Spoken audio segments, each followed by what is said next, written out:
ফামান ফাআলা যালিকা ফাকাদ ইসতিহয়া মিনাল্লাহি হাক্কাল হায়া।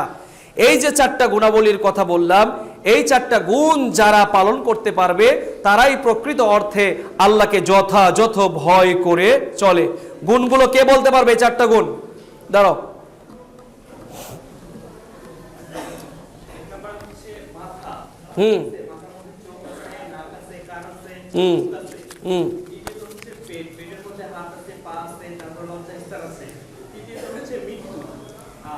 একটা বই নিয়ে আসুন তো 50-100 টাকার ভিতরে। বলো তারপরে। একটা বই নিয়ে আসুন ভাই, বই টাকা দেওয়াটা কেমন দেখে বলেন। ধন্যবাদ, জাযাকাল্লাহ খায়রান। আপনার জন্য একটা পুরস্কার আমি দিব। আমি ভাবছিলাম প্রথমে টাকা দিব, পরে ভাবলাম যে টাকা দেওয়ার দরকার না, একটা বই দিলে অন্তত উপকার হবে। আপনার জন্য একটা বই থাকছে, নিয়ে আসতে পাঠাচ্ছি। সমসাময়িক আরবের বিভিন্ন রাজ্য এবং প্রশাসন।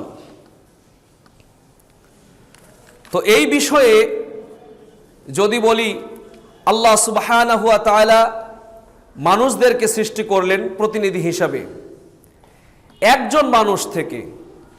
তিনি কে? আদম আলাইহিস সালাম।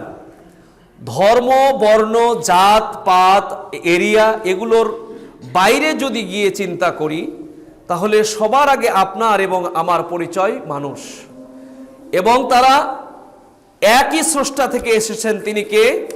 তিনি হচ্ছেন আদম আলাইহিস সালাম আর তার স্ত্রী হাওয়া আলাইহিস সালাম। এই দুইয়ের সমন্বয়ে আল্লাহ রাব্বুল আলামিন আমাদেরকে পৃথিবীতে একত্রিত করেছেন। এবং আল্লাহ বলেন, ওয়ালাকাদ কাররামনা বানি আদম, আমি আদম সম্প্রদায়কে, আদম সন্তানকে সম্মানিত করেছি। অতএব সেদিক থেকে বিবেচনা করলে বিশ্বের প্রতিটি অঞ্চল, ইউরোপ, আমেরিকা, অ্যান্টার্কটিকা বা মধ্যপ্রাচ্য বা বাংলাদেশ উপমহাদেশ, যে যে অঞ্চলেরই হই না কেন, আমরা একই আত্মা থেকে এই পৃথিবীতে এসেছি, যার প্রমাণ পাওয়া যায় পবিত্র কোরআনের সূরা নিসার 1 নম্বর আয়াতে। আল্লাহ রাব্বুল আলামিন বলছেন, ইয়া আইয়ুহান নাসুত্তাকু রাব্বাকুমুল্লাযী খলাকাকুম মিন নাফসিন ওয়াহিদা ওয়া খলাকা মিনহা যাওজাহা ওয়া বাসসা মিনহুমা রিজালান কাসীরা ওয়া নিসাআ ওয়াত্তাকুল্লাহাল্লাযী তাসআলুনা বিহি ওয়াল আরহাম ইন্নাল্লাহা কানা আলাইকুম রাকীবা। সম্মানিত উপস্থিতি, একটু খেয়াল করবেন। আমরা যদি সূরা নিসার এই আয়াতটাকে সংক্ষিপ্তভাবে বুঝবার চেষ্টা করি, ইয়া আইয়ুহান নাস, হে মানব মণ্ডলী, ইত্তাকু রাব্বাকুমুল্লাযী, তোমরা তোমাদের ওই প্রতিপালককে ভয় করো, আল্লাযী, যিনি, খলাকাকুম, তোমাদেরকে সৃষ্টি করেছেন, মিন নাফসিন ওয়াহিদা, একটি মাত্র আত্মা থেকে, ওয়াবাসা মিনহুমা রিজালান কাসীরা ওয়া নিসাআ, ওয়াবাসা, এবং তিনি ছড়িয়ে দিয়েছেন, ইনতাশারা ইয়ানতাশিরু থেকে, এরকম মানে ছড়িয়ে দিয়েছেন বিভিন্ন অঞ্চলে, বিভিন্ন ভূখণ্ডে, এবং সেখান থেকে আল্লাহ রাব্বুল আলামিন অগণিত নারী এবং পুরুষকে বংশ বিস্তার করেছেন। সুতরাং সেই আল্লাহকে ভয় করে তোমরা আত্মীয়তার সম্পর্ককে রক্ষা করো, কারণ তিনি তোমাদের প্রতিটি কাজ পর্যবেক্ষণ করেন। এটি ছিল এই আয়াতের মোটামুটি অনুবাদ। আদম আলাইহিস সালাম থেকে শুরু করে নিয়ে নূহ আলাইহিস সালাম পর্যন্ত একটি বসবাসের অঞ্চল, এবং এই সময়ে অনেক নবী রাসূল এই পৃথিবীতে এসেছিলেন। যদি আমরা খুব সংক্ষেপে আলোচনা করি, এই বংশ বিস্তার যখন শেষ হয়ে গেল, পরবর্তীতে নূহ আলাইহিস সালামের বংশধর আসলেন। নূহ আলাইহিস সালামের সময় একটি মহাপ্লাবন হয়। নূহ আলাইহিস সালামকে বলা হয় দ্বিতীয় আদম। তার পরবর্তী সময়ে আবার বিশ্বব্যাপী আল্লাহ রাব্বুল আলামিন মানুষদেরকে বংশ বিস্তার করেন। যেমনটা আল্লাহ সুবহানাহু ওয়া তাআলা সূরা আস-সাফফাতের ৭৫ থেকে ৭২ নম্বর আয়াতে বলছেন, ওয়ালাকাদ আরসালনা নূহান ইলা কওমিহি ড্যাশ ড্যাশ, অনেক লম্বা কয়েক কথা আছে, ওয়া জাআলনাহু যুররিয়াতাহু হুমুল বাকিন। ওয়ালাকাদ আরসালনা নূহান ইলা কওমিহি, আমি তার কওমের কাছে নূহকে পাঠিয়েছিলাম আল্লাহর দাওয়াত দেওয়ার জন্য।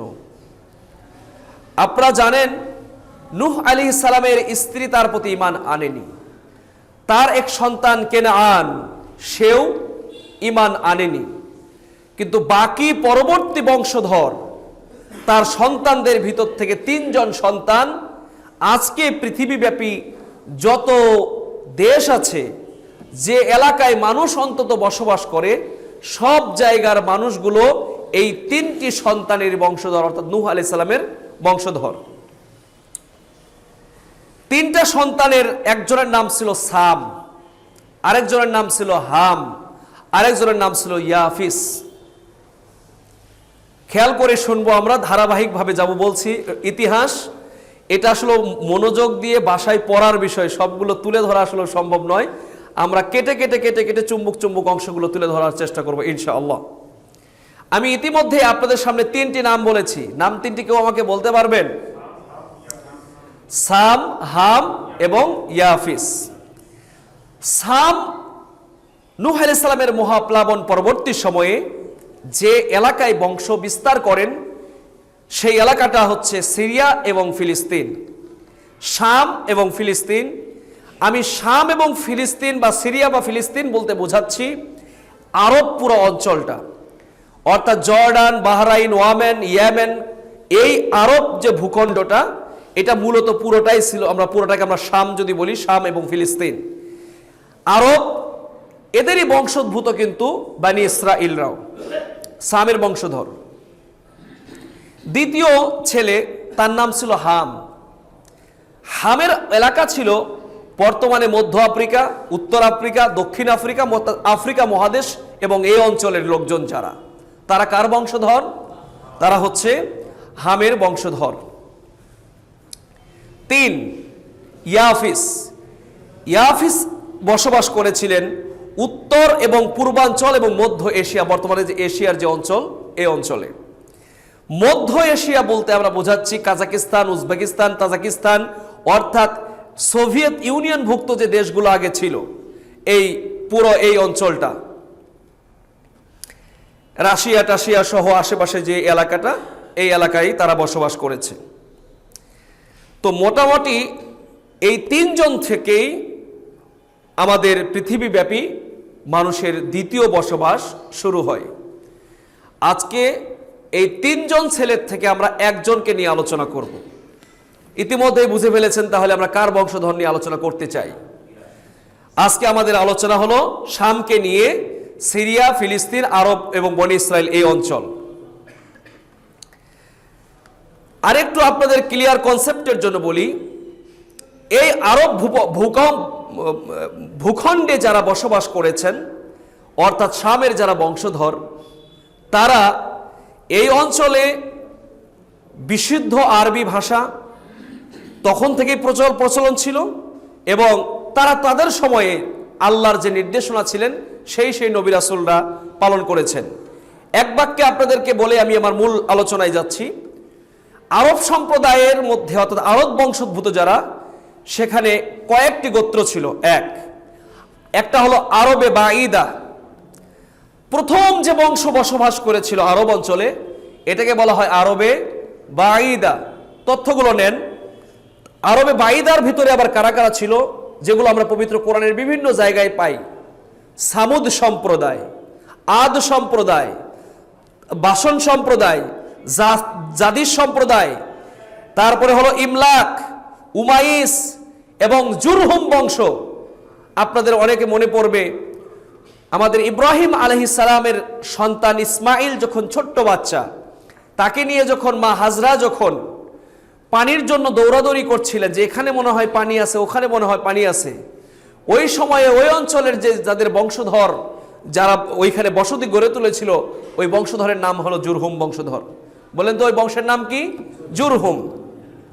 সম্মানিত উপস্থিতি, তাহলে আরবে বাঈদা বলতে আমরা যাদেরকে বুঝাই, প্রাচীনতম আরবীয় বংশোদ্ভূত, তারা হলে সামুদ, আদ, কওমে তুব্বা, কওমে আইকা, এই জাতীয় আরব বংশধর। উমাইস, জুরহুম, হাদুর, ওয়ারবার, আবিল, হাজরামাউত ইত্যাদি বংশধর, যাদের বিবরণগুলো আমরা পবিত্র কোরআনের বিভিন্ন সূরায় পাই। যেমন সূরা হাক্কার মধ্যে পাই, আদ এবং সামুদ সম্প্রদায়কে আল্লাহ কিভাবে মেরেছিলেন, তাদেরকে তীব্র ঝঞ্ঝা বায়ু দিয়ে ধ্বংস করেছিলেন। যারা অনেক লম্বা ছিল, বড় বড় পাহাড় কেটে যারা বসবাস করত, তাদের ব্যাপারে বলেছেন যে যদি তুমি হে রাসূল, যদি তুমি তাদের মৃতদেহগুলো দেখতে, কাআন্নাহুম আযাযু নাখলিন খাবিয়া, যেন মনে হবে এক একটা বিশাল বড় খেজুরের কাণ্ডের ন্যায়, যাদেরকে আমি আল্লাহ রাব্বুল আলামিন তীব্র ঝঞ্ঝা বায়ু দিয়েছি। সাখরাহা সাবআ লায়ালিন ওয়া থামানিয়াতা আইয়াম, সেই ঝঞ্ঝা বায়ু কয়দিন ছিল? সাখরাহা সাবআ লায়ালিন, 7 রাত, ওয়া থামানিয়াতা আইয়াম, 8 দিন। 7 রাত 8 দিনের তীব্র ঝঞ্ঝা বায়ু দিয়ে আল্লাহ রাব্বুল আলামিন আদ এবং সামুদ সম্প্রদায়কে ধ্বংস করেছিলেন, যে বিবরণ আমরা সূরা হাক্কার মধ্যে পাই। সম্মানিত উপস্থিতি, দ্বিতীয় আরবের অবস্থা, পরবর্তী প্রজন্ম, এদেরকে বলা হচ্ছে আরবে আরিবা। কি বলা হচ্ছে? আরবে আরিবা। এটা হলো ইয়াশজুব বিন ইয়ারুব বিন কাহতান, তাদের বংশোদ্ভূত কাহতানি আরব এদেরকে বলা হয়, বা এদেরকে কাহতানি বংশও বলা হয়। তার পরবর্তী প্রজন্ম আরবে মুস্তারিবা, যেটা হচ্ছে ইসমাইল আলাইহিস সালাম এর বংশধর, এদেরকে আদনানি আরব বলা হয়। এবার আসেন, মহানবী সাল্লাল্লাহু আলাইহি ওয়াসাল্লামের জন্ম হলো 570 খ্রিস্টাব্দে। এটা হলো বিভিন্ন ঐতিহাসিকগণ, সিরাত ইবনে হিশাম, আর রাহিকুল মাখতুম, সিরাতুর রাসূল প্রফেসর গালিব স্যারের লেখা, এছাড়া সিরাতে মোস্তফা, এছাড়া ডক্টর সালেহ আল মুনাজ্জিদের লেখা কাইফা আমালুহুম, রাসূল সাল্লাল্লাহু আলাইহি ওয়াসাল্লাম যেমন ছিলেন তিনি, ইত্যাদি জীবনী গ্রন্থ থেকে আমরা এই তথ্যগুলো পেয়ে থাকি যে মোটামুটি 500 খ্রিস্টাব্দে মহানবী সাল্লাল্লাহু আলাইহি সাল্লাম জন্মগ্রহণ করেছিলেন। কেউ 70, কেউ 75, কেউ 60। এই যেটাকে আমরা সবাই এক বাক্যে বলেছি আমুল ফিল বা আমুল হুজুন, হাতির বছর, এই বছরে রাসূল সাল্লাল্লাহু আলাইহি ওয়াসাল্লাম জন্মগ্রহণ করেন। আজকে সংক্ষিপ্ত পরিসরে তাহলে এই রাসূলের আগমন পূর্ব পর্যন্ত আরবের শাসন ব্যবস্থা পূর্ববর্তী 200 বছর কিভাবে ছিল, খুব সংক্ষিপ্ত পরিসরে আপনাদের সামনে তুলে ধরার সংক্ষিপ্তভাবে চেষ্টা করছি ইনশাআল্লাহ। সম্মানিত উপস্থিতি, আমি আগেই বলছি যে এগুলো যেহেতু ইতিহাস, হাদিস বলে যেমন অনুবাদ করে সুন্দর করে বোঝানো যায়, ইতিহাস আসলে এটা পড়ার জিনিস। বাসায় বই রাখে, সুন্দর করে দেখে দেখে পড়লে তাহলে জিনিসগুলো বোঝা যায়। অথবা আমি এইভাবে পড়াতে পারতাম যদি আমার এখানে একটা সুন্দর কি বলে আপনার প্রজেক্টর থাকতো, আমি সুন্দরভাবে এটাকে সাজিয়ে নিয়ে এসে বোঝাতাম যে এটা এই বংশ এখানে এইভাবে ছিল, এটা মানচিত্রে এই অঞ্চল, এরা এখান থেকে এখানে পরবর্তী বংশ এসেছে। কারণ আমরা যখন সেমিনারগুলোতে বক্তব্য দিই, গতদিনও আমাদের কয়েকজন ব্রিগেডিয়ার জেনারেল সহ আমাদের ক্যান্টনমেন্টে একটা প্রোগ্রাম ছিল, সেখানে আমাদের একটি বিষয় নিয়ে আমরা আলোচনা করছিলাম, নববী আদর্শ কিভাবে আসলো, কোন বংশ কিভাবে এসেছে, মক্কা বিজয় কিভাবে হলো, রাসূল সাল্লামের পূর্ববর্তী মাদানী জীবনটাকে আমি তুলে ধরেছিলাম খুব সুন্দরভাবে প্রজেক্টরের মাধ্যমে। এতে কি হয়, অডিয়েন্সদের বুঝতে সুবিধা হয়, এবং এই যে বলে মিষ্টি খেতে মিষ্টি লাগে, এই 1 ঘন্টা বক্তব্য না দিয়ে আপনার মুখে যদি একটা মিষ্টি দেওয়া যায় তাহলে বুঝতে পারবেন যে হ্যাঁ মিষ্টিটা কেমন লাগে। এটা ওয়াজ করে বোঝানোর বিষয় নয়। সম্মানিত উপস্থিতি, রাসূলুল্লাহ সাল্লাল্লাহু আলাইহি ওয়াসাল্লামের জন্মের আগ মুহূর্তে আমাদের শাসন ব্যবস্থায় আরবদের কি অবস্থা ছিল আমি আগে বলি। পিকে হিট্টি, ঐতিহাসিক উইলিয়াম মুর, ঐতিহাসিক খোদাবক্স, তারা রাসূল সাল্লাল্লাহু আলাইহি সাল্লামের পুরা পিরিয়ডের পূর্ববর্তী পিরিয়ডগুলো জাহেলিয়া যুগ, যে যুগে কোনো সুনির্দিষ্ট অর্থনৈতিক ব্যবস্থা ছিল না, সুনির্দিষ্ট স্বাধীনভাবে দেশ পরিচালনার কোনো ব্যবস্থাপনা ছিল না, ঠিক সেই সময়টাকে ঐতিহাসিক পিকে হিট্টি বলেছেন the age of darkness, the age of ignorance, অজ্ঞতার যুগ, মূর্খতার যুগ, যেটাকে আমরা আরবিতে বলেছি আইয়ামে জাহেলিয়া। এই জাহেলি যুগটার শাসন ব্যবস্থায় আপনারা বলেছেন যে প্রশাসন কেমন ছিল। আপনারা জানেন আধুনিক রাষ্ট্র ব্যবস্থায় একটি স্বাধীন এবং সার্বভৌম রাষ্ট্র গঠনের জন্য রাষ্ট্রবিজ্ঞানীগণ 4টি শর্ত দিয়েছেন। কে বলতে পারবেন? 1, নির্দিষ্ট ভূখণ্ড; 2, গভর্নমেন্ট বা সরকার; 3, পপুলেশন বা জনগণ; 4, সভারেইনটি বা সার্বভৌমত্ব। এই 4টি গুণাবলী যদি কারো না থাকে তাহলে কখনোই একটি দেশকে আমরা স্বীকৃতি দেই না বা আধুনিক স্বাধীন রাষ্ট্র হিসেবে স্বীকৃতি দেই না। যেমনটা আমরা স্বীকৃতি পাচ্ছি না ফিলিস্তিনের, যেমনটা স্বীকৃতি পাচ্ছি না আমরা চেচনিয়ার, যেমনটা স্বীকৃতি পাচ্ছি না আমরা কাশ্মীরের। দেখেন, নির্দিষ্ট জনগণ ফিলিস্তিনের আছে, নির্দিষ্ট সরকারও গঠন হয়, তাদের নির্দিষ্ট জনগণও আছে, কিন্তু তাদের নির্দিষ্ট সার্বভৌমত্ব নাই। ঐতিহাসিক এবং নামকরা একজন সোসিওলজিস্ট এবং সমাজবিজ্ঞানী, তার নাম হচ্ছে উইলবি। বলেন নাম কি? উইলবি। তিনি বলেছেন সভারেনিটি is the supreme will of the state. রাষ্ট্রের সীমাহীন এবং চূড়ান্ত ক্ষমতাকে বলা হয় সার্বভৌমত্ব। আপনারা মনে করতে পারেন 1757 সালে বাংলার স্বাধীনতা সূর্য অস্তমিত হওয়ার পর আজ 2026 সালে আমরা কি আমাদের সকল বিষয়ের, দেশের অভ্যন্তরীণ, রাজনৈতিক, সাংস্কৃতিক, শিক্ষাগত, ধর্মীয় সব বিষয়ের সিদ্ধান্ত কি আমাদের দেশের রাষ্ট্রপ্রধান অথবা দেশের কূটনীতিকরা সঠিকভাবে 16 আনা নিতে পারে? বরং আমাদের উপরে কেউ না কেউ মোড়লগিরি করে, প্রত্যক্ষ অথবা পরোক্ষভাবে। তাহলে আমি বলতেই পারি 1757 সালের পলাশী যুদ্ধে বাংলার স্বাধীনতা সূর্য অস্তমিত হওয়ার পর আজও আমরা প্রকৃত স্বাধীনতার সুখ খুঁজে পাই নাই।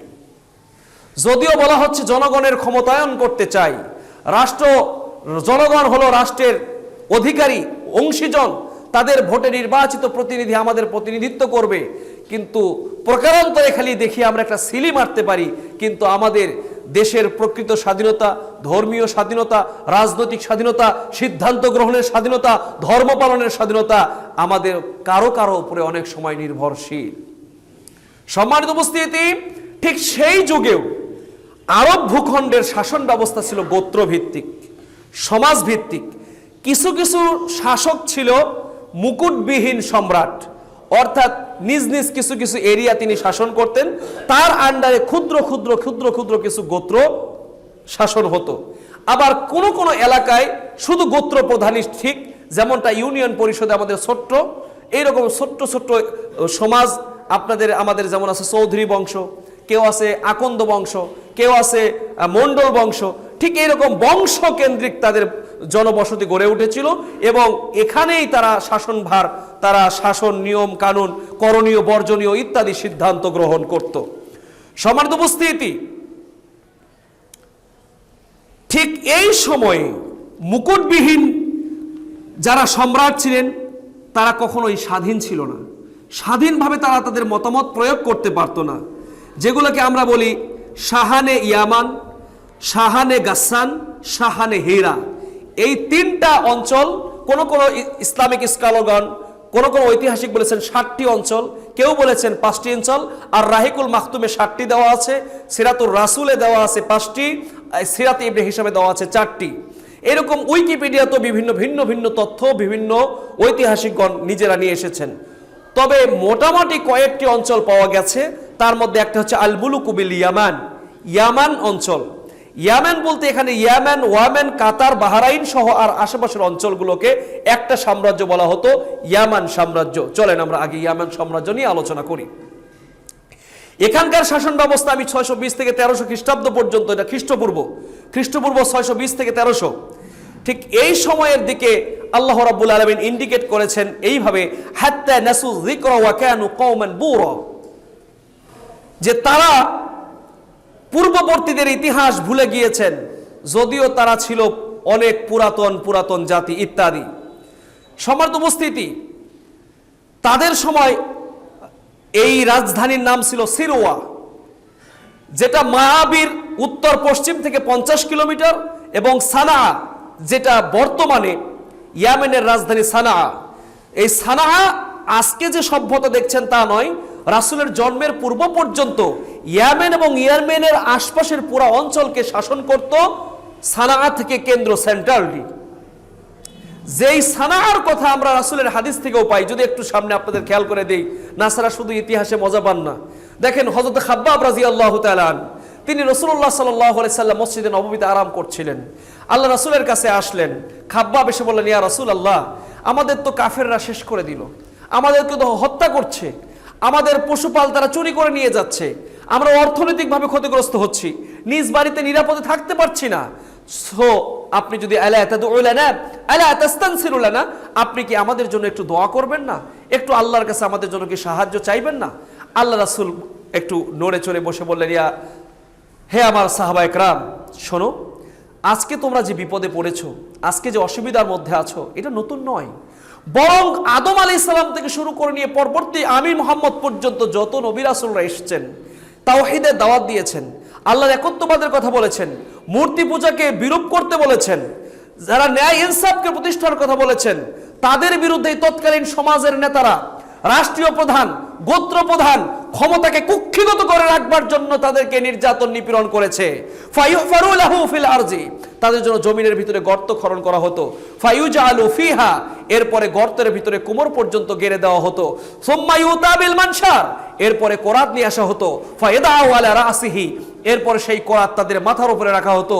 ফায়ুজালু নিসফাইন, এরপরে কোরাত চালিয়ে তাদের জীবন্ত মানুষটাকে চিরে দ্বিখণ্ডিত করা হতো।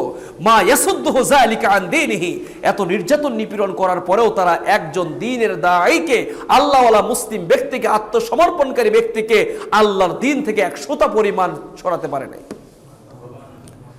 ও কাব্বাব শোনো, ওয়াল্লাহি, ওই আল্লাহর নামে শপথ করে বলছি, ওয়াল্লাহি লা ইয়াতমান্নাল্লাহু হাযাল আমর হাত্তা ইয়াসিরা রাকিবা মিন সানাঈ ইলা হাজরামাউত। শোনো, এমন একটি সময় আসবে যে ইয়েমেনের রাজধানী সানাআ থেকে নিয়ে হাজরামাউত পর্যন্ত লোকেরা চলাচল করবে। লা ইয়াখাফু ইল্লাল্লাহ, এই বিশাল সাম্রাজ্য, এই বিশাল মরুভূমি অঞ্চলে লোকজনেরা চলবে ফিরবে, এই জেদ্দা, এই সাগর উপকূলে বসবাস করবে। লা ইয়াখাফু ইল্লাল্লাহ, এই মানুষগুলোর মনের মধ্যে এক আল্লাহর ভয় ছাড়া আর কারো ভয় থাকবে না। ওয়ালাকিন্নাকুম তাস্তাজিলুন, বরং তোমরা বড় তাড়াহুড়া করছো, এমন একটি সময় তোমাদের জন্য আসবে। রাসূলুল্লাহর ভবিষ্যৎবাণী থেকে তাহলে বোঝা যায় ওই অঞ্চলে সানাআ শহর, হাজরামাউত তখনকার সময়েও ছিল। সম্মানিত উপস্থিতি, রাজধানী মাআবির থেকে 50 কিলোমিটার, সানাআ থেকে 142 কিলোমিটার পূর্বে এবং খুরাইবা নামে ওই জায়গাটা ছিল প্রসিদ্ধ। এই পুরা অঞ্চলের মানুষেরা মুকুটবিহীন একজন সম্রাটের আলোকে ক্ষুদ্র ক্ষুদ্রভাবে তারা বসবাস করে তারা রাষ্ট্র পরিচালনা করেছেন। সুনির্দিষ্ট কোনো নীতিমালা ছিল না, সুনির্দিষ্ট কোনো সংবিধান ছিল না। তাদের রাষ্ট্রের মূলনীতি ছিল সেই পূর্ববর্তীদের কিছু নীতিকথা এবং গোত্রপতিরা যুগের পর যুগ যেভাবে শাসিত হয়ে এসেছে ওই শাসনভার দিয়েই তারা মানুষকে শাসন করত। তাহলে বোঝা গেল তাদের রাজনৈতিক কোনো স্থিতিরতা ছিল না, স্থিতিশীলতাও ছিল না, এবং সমাজকে গঠন করার জন্য, মানুষকে পরিচালনা করার জন্য সুনির্দিষ্ট কোনো রুলস অ্যান্ড রেগুলেশন বা নির্দিষ্ট কোনো সংবিধানও তারা তখন পর্যন্ত প্রণয়ন করতে পারেনি। বরং গোত্রপ্রধান যা কথা বলতেন এটাই ছিল তাদের আইন। যেমনটা আমরা বলে থাকি মাইট ইজ রাইট, জোর যার মুল্লুক তার, ঠিক এইভাবেই তারা দেশ শাসন করেছে, অঞ্চল শাসন করেছে।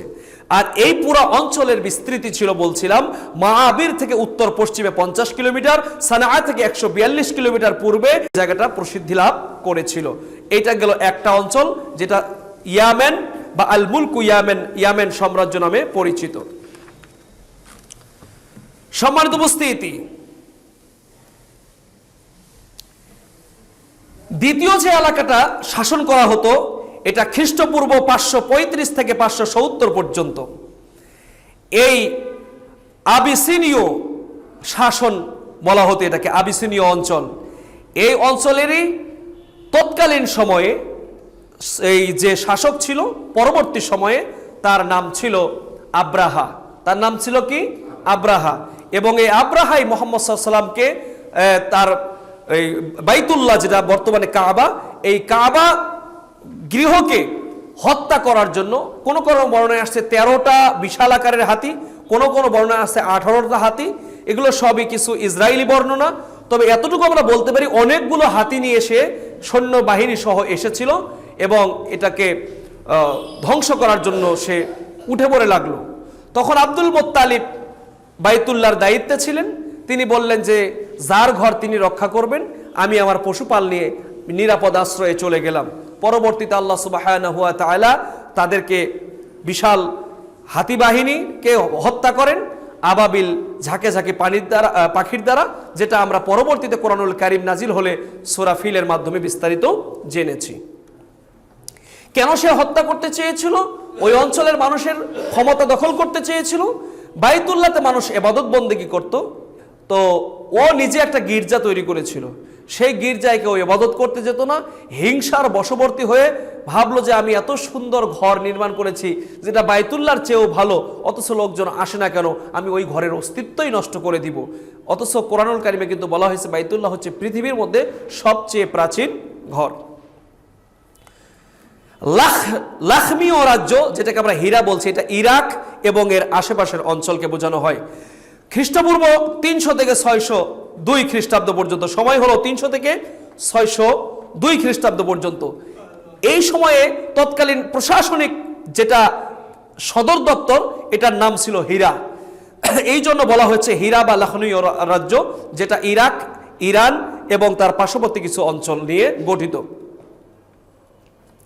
পরবর্তী সময়ে শাসন কার্যে আরেকটি পরাশক্তি ছিল, সেটা হচ্ছে পারস্য।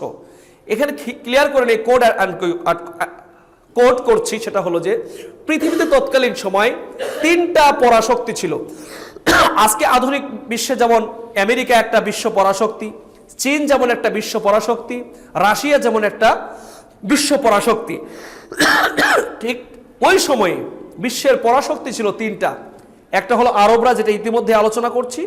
দ্বিতীয় পরাশক্তি ছিল হলো রোমানরা, যেটা হলো আপনার ইতালি এবং এর আশেপাশের অঞ্চল, বিশেষ করে আপনার ইতালি, এরপরে হচ্ছে আপনার ওইটা কি বলে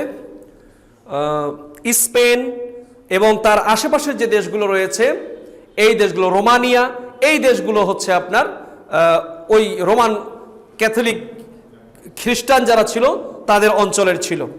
তো এদেরকে বলা হতো রোমান বাহিনী, বা আর একটা হলো পারস্য, যেটা হলো আপনার বর্তমানে ইস্পাহান, ইরান এবং এর আশপাশের অঞ্চল। গাসসানীয় রাজ্য, এটি ছিল মূলত সিরিয়া, জর্ডান এবং এর আশপাশের অঞ্চলের শাসন কার্য। এটাও ছিল আঞ্চলিক শাসন ব্যবস্থা। শাসনকাল 250 থেকে 638 খ্রিস্টাব্দ পর্যন্ত।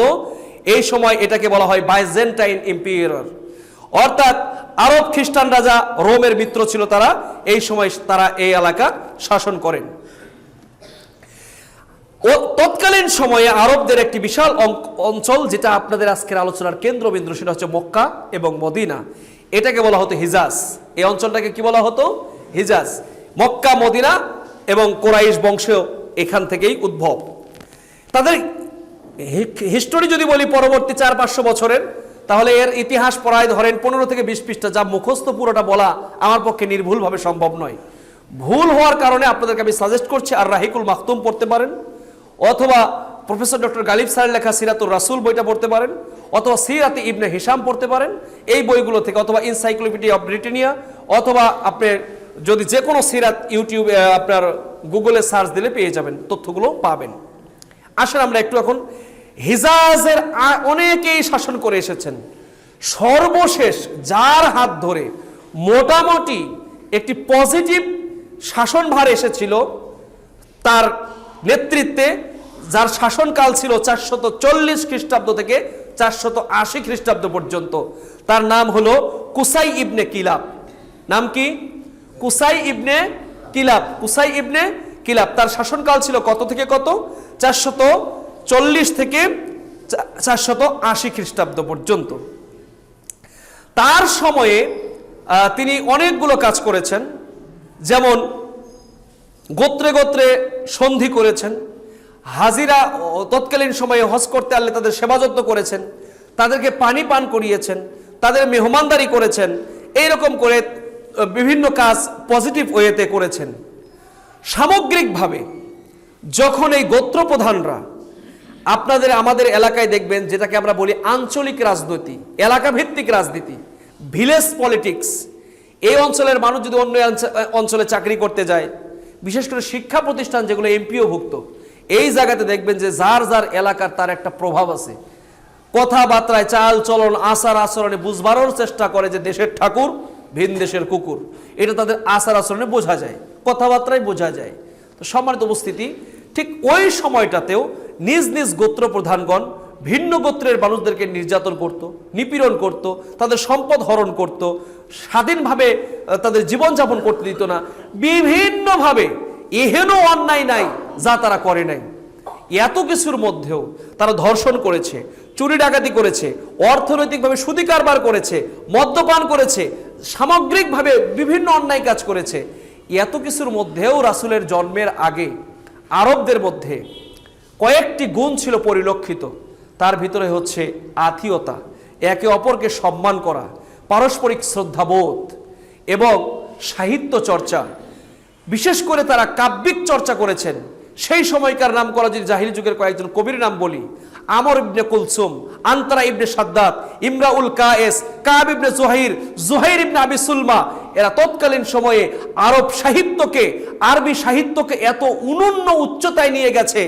আজও বাংলাদেশ সহ সারা পৃথিবীর বিশ্ববিদ্যালয়ে যারা অ্যারাবিক ডিপার্টমেন্টে পড়ে, অ্যারাবিক লিটারেচারে পড়ে, তাদেরকে সেটাকে প্রাচীন গদ্য হিসেবে পড়ানো হয়, প্রাচীন পদ্য হিসেবে পড়ানো হয়।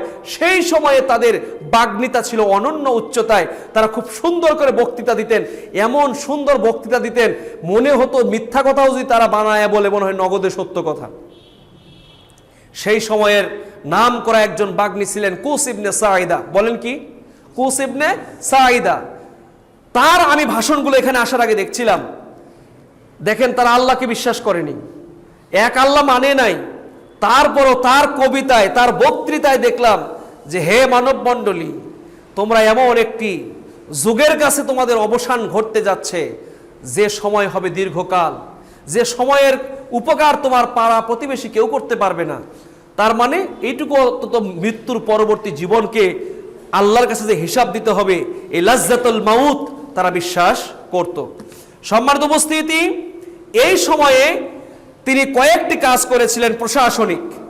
দারুন নাদওয়া, যেটা তৎকালীন সময়ে জাহেলি যুগের আবু জেহেল, উতবা, সাইবা, মুগিরা, আবু সুফিয়ান সহ তাদের ক্যাবিনেটের সংসদ ভবন ছিল, এটার নাম ছিল দারুন নাদওয়া।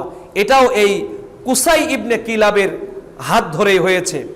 তার সময় তিনি আসিকায়া, গুরুত্বপূর্ণ যে কাজ করেছেন, যেটাকে বলা হয় সেকায়া, মানে হাজিদেরকে পানি পান করানো, আর রিফাদা, হাজিদেরকে আতিথ্যতা করা, এবং এই ভালো ভালো কাজগুলো তার সময়ে হয়েছে।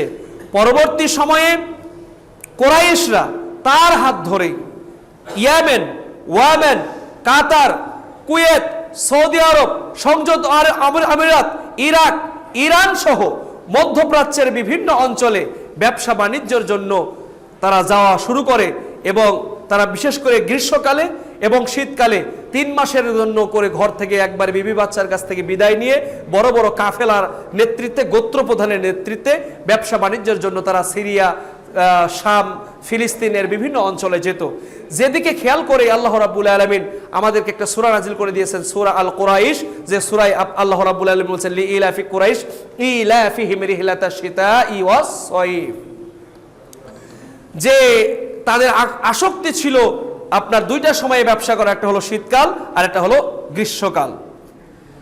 ঠিক সেই একই সময়ে মক্কার বাইরে যদি চিন্তা করি, 400 থেকে 500 কিলোমিটারে যদি চিন্তা করেন, মদিনা, যেটাকে তৎকালীন নাম রাখা হয়েছিল ইয়াসরিব, ইয়াসরিবে যতগুলো বংশধর শাসন করেছে গোত্র ভিত্তিক, তার মধ্যে উল্লেখযোগ্য দুটা গোত্র ছিল, একটা নাম হলো আউস আর একটা নাম হলো খাজরাজ। তো এই দুই গোত্র তৎকালীন সময়ে গোত্র শাসিত এবং উল্লেখযোগ্য ছিল, এবং এই গোত্র থেকেই দুই দলের প্রতিনিধি মুহাম্মদ সাল্লাল্লাহু আলাইহি সাল্লামের জন্মের পরবর্তীতে 40 বছর বয়সে যখন নবুয়ত পেলেন, তৎকালীন সময়ে 622 খ্রিস্টাব্দে হিজরতের পূর্বে এই আউস এবং খাজরাজ গোত্রদ্বয় থেকে এই প্রতিনিধি দল মুহাম্মদ সাল্লাল্লাহু আলাইহি সাল্লামকে মক্কা থেকে মদিনায় আনার জন্য সাদরে আমন্ত্রণ জানাতে যান, নিমন্ত্রণ নিয়ে যান।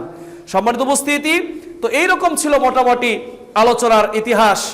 এগুলো হচ্ছে আরব্য ইতিহাস এবং তৎকালীন সময়কার বিভিন্ন প্রশাসনের বিকেন্দ্রীকরণ। তাহলে আজকের আলোচনার সারসংক্ষেপ বোঝা গেল, জাহিলিয়া যুগে প্রশাসনিক বৈশিষ্ট্য হচ্ছে আসাসিয়া। প্রশাসনিক যেটা বৈশিষ্ট্য, তার 1 নম্বর হলো বললাম আসাসিয়া, অর্থাৎ গোত্রভিত্তিক শাসন ব্যবস্থা। 2 আসিয়ার, তারা রক্তপাত করত প্রচুর। আপনার পশু এখানে পানি পান করলো, আমারটা আগে করতে পারলো না কেন, এটা নিয়ে বছরের পর যুদ্ধ হয়েছে। বিশেষ করে আপনার রাসূলুল্লাহ সাল্লাল্লাহু আলাইহি সাল্লাম যখন এই যুদ্ধটা দেখলেন, বনু কায়েস গোত্র জোরপূর্বক কুরাইশদের উপরে এই যুদ্ধ চাপিয়ে দিলেন, যেটাকে আমরা বলি হারবুল ফিজার, অন্যায় সমর। হারবুল ফিজার মানে অন্যায় সমর, দোষ নাই, পায়ে পাড়া দিয়ে ঝগড়া করে বছরের পর বছর মানুষের রক্তপাত করেছে। যেগুলো দেখে মুহাম্মদ সাল্লাল্লাহু আলাইহি সাল্লাম সেই শিশু বয়স, যখন তার বয়স 7 থেকে 8 বছর, তখনই ভাবলেন যে একটা পশু পানি পান করতে পারে নাই, তাকে নিয়ে ঝগড়া, আমার পরিবারের উমুককে কথা বলছে, তাহলে আমরা কেন ছেড়ে দিব, এটার পরে ঝগড়া। তখন মুহাম্মদ সাল্লাল্লাহু আলাইহি সাল্লামের শিশু মনে দাগ কাটে। দেখেন, ইংরেজিতে একটা প্রবাদ আছে, মর্নিং শোজ দ্য ডে, সকালের সূর্যই বলে দিনটি কেমন যাবে। সকালের আকাশ দেখেই অন্তত অনুমান করা যায় যে আজকে রোদ হবে না বৃষ্টি হবে। মুহাম্মদ সাল্লাল্লাহু আলাইহি সাল্লাম যে পরবর্তী বিশ্বজাহানের আল্লাহর প্রতিনিধি হতে যাচ্ছেন, তিনি যে পূর্ণাঙ্গ একজন রাসূল হতে যাচ্ছেন, বিশ্ববাসীর জন্য যে রহমত হতে যাচ্ছেন, তার জন্মলগ্ন থেকে তার পৃথিবীতে আসার আগেই তার লক্ষণগুলো প্রকাশ পাচ্ছিল। দেখেন, হাসান বসরির একটা কবিতা আছে, আর একটা কাসিদাতুল বুরদা এই নামে একটা কবিতা আছে, যদিও অনেক কিছু বানিয়ে বলা হয়েছে এখানে। আমি আরবি সাহিত্যের ছাত্র, অনেকগুলো বিষয় আকীদার সাথে সাংঘর্ষিক, তারপরও কবিরা অনেক সময় পথভ্রষ্ট হয়, তারা কিছু ছন্দ মিলানোর জন্য অনেক সময় অনেক কিছুই বলে। তো সেই সময়ে মুহাম্মদ সাল্লাল্লাহু আলাইহি সাল্লাম জন্মগ্রহণের আগেই কেসরার যে প্রাসাদ সেখানে ভেঙে গিয়েছিল, কেসরার প্রাসাদ খান খান হয়ে গেছে, কেঁপে উঠেছে, এবং তার আগমনে অলৌকিক আরো কিছু কিছু পাহাড়ের জায়গায় আপনার পাহাড় কেঁপে উঠছিল যে তিনি আগমন করছেন। তার একটা আগমনী বার্তা পৃথিবীবাসী লক্ষ্য করছিলেন। সম্মানিত উপস্থিতি, সেই মুহাম্মদ সাল্লাল্লাহু আলাইহি সাল্লাম মাত্র 8-9 বছর বয়সী শিশু মনে যখন এরকম রক্তপাত দেখতে পেলেন, কাবাতে কে হাজরে আসওয়াদ প্রতিস্থাপন করবে এটা নিয়েও গোত্র প্রধানদের ভিতরে ঝগড়া। তারা বলে ফেললেন যে আগামীকাল সকালবেলা যে ব্যক্তি এই কাবা অভ্যন্তরে আগে আসবে তাকেই আমরা সালিশ মানব, বিচারক মানব। তো আল্লাহর নির্দেশে, দেখেন এটাও আল্লাহর পরিকল্পনা, মুহাম্মদ সাল্লাল্লাহু আলাইহি সাল্লাম আসলেন, তিনি সুচারুভাবে এর সিদ্ধান্ত কেউ দিতে পারছিল না আরব নেতৃবৃন্দ। তিনি বললেন ঠিক আছে, এর আমি একটা এমন ফয়সালা করে দিব যাতে এর ভাগিদার সকল গোত্রের গোত্র প্রধানরাই হতে পারেন। তিনি একটি চাদর নিয়ে আসার নির্দেশনা দিলেন। এরপরে চাদরের 4 কানিতে 4 জন নেতৃবৃন্দকে বললেন আপনারা ধরেন, আরো কে সাথে ধরতে চান ধরেন। এরপরে মুহাম্মদ সাল্লাল্লাহু আলাইহি সাল্লাম নিজ হাতে নিয়ে সেই কাবা অভ্যন্তরে বাইতুল্লাহ আপনার এই হাজরে আসওয়াদ প্রতিস্থাপন করলেন। পুরা কৃতিত্ব মুহাম্মদ সাল্লাল্লাহু আলাইহি সাল্লাম পেলেন, কিন্তু বাহ্যিকভাবে তারাও খুশি হলো যে না, আমরা সবাই দিতে পেরেছি। এই যে রাসূল সাল্লাল্লাহু আলাইহি সাল্লামের রাজনৈতিক দূরদর্শিতা, জ্ঞান গরিমা, কৃতিত্ব এবং তার যে চৌকস বুদ্ধিমত্তা, এই আচার আচরণগুলো থেকে প্রমাণিত হয়।